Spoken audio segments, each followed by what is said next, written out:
આશા મટકી આપણે નિશ્ચે તળિયા તૂટ ઉપરથી ઊણી રહે ભલે નાખો ધન લખલૂટ। સર્વે જ્ઞાની અને જિજ્ઞાસુ આત્માઓને વંદન સાથે જય ગુરુદેવ, સનાતન ધર્મની જય હો।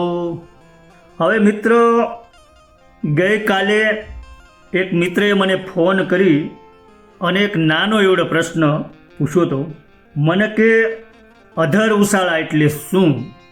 હવે ત્યારે તો મેં એકદમ ટૂંકો જવાબ આપી દીધો હતો અને એ તમને આગળ કહું પણ શું કે અધર ઉશાળા એટલે શું।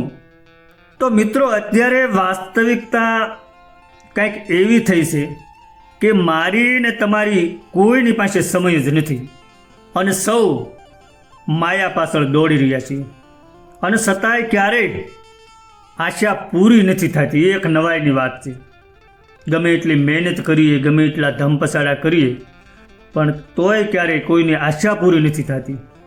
શું કામ નથી થતી? તો આગળ કીધું સાખીમાં એમ કે આશા મટકી આપણે નિશ્ચે તળિયા તૂટ। આપણું આશારૂપી પાત્ર તળિયામાં જ તૂટેલું છે, એટલે ક્યારેય ભરાવાનું જ નથી અને આપણી દોટ ક્યારેય પૂરી થવાની નથી અને એટલે આપણી પાસે કોઈની પાસે સમય નથી। તમે જુઓ, માણસની સાંભળવાની ક્ષમતા પણ બહુ ઘટી ગઈ છે। પહેલાં કલાકો સુધી સાંભળી શકતા અને આજે 7 મિનિટ તો માંડ માણસ ધ્યાન દઈને સાંભળી શકે છે। સત્સંગમાં બેઠો હોય તો 8મી મિનિટે એનું મન બહાર જતું રહેશે અને એટલે મારે પણ ટૂંકી જ વાત કરવી છે, લાંબી વાત નથી કરવી। એટલે આપણા આજના વિષય ઉપર જ આવી જઈએ।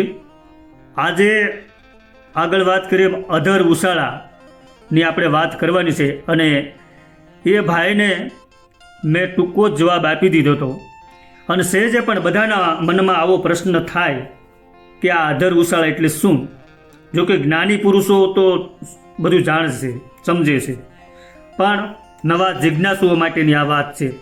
તો એનો ટૂંકો જ જવાબ આપી દેવો હોય તો એવું કહી શકીએ કે લક્ષ્ય વગરનો ભટકાર।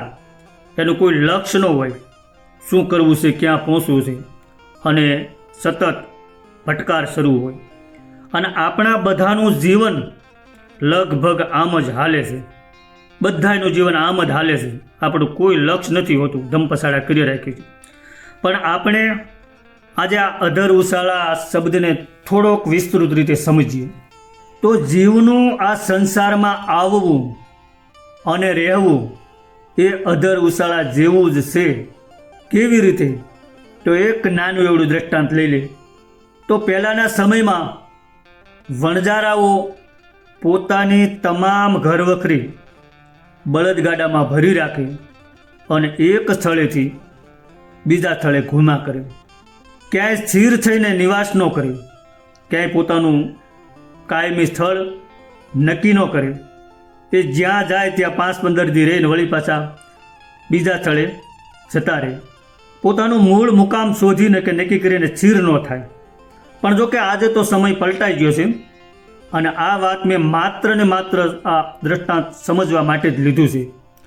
એવી જ રીતે આ જીવનું પણ એવું છે અને એટલે તો જીવને વણજારો કીધો છે અને લગભગ મારા ખ્યાલ પ્રમાણે કાજી મહમદ શાહની એ વાણી છે ને વાણીમાં પણ કીધું છે શું કે છોડી મત જા મને એકલી રે વણજારા, એ મૂકી મત જા પરદેશ રે વણજારા, જીવ વણજારા જીવ વણજારા।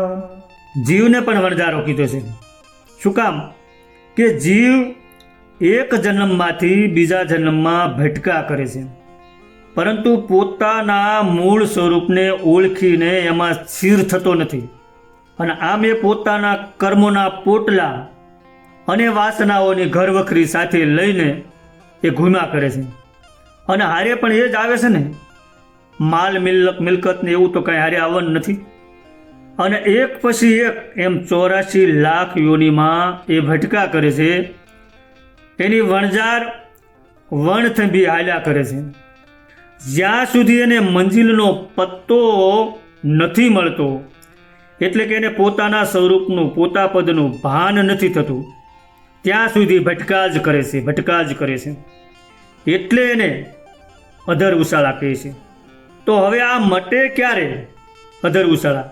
તો કે એના સ્વરૂપનું ભાન થઈ જાય અને એમાં સ્થિર થાય ત્યારે આ અધર ઉશાળા, અગર તો આ ભટકાર મટી જાય. સદગુરુ ભગવાનની જય.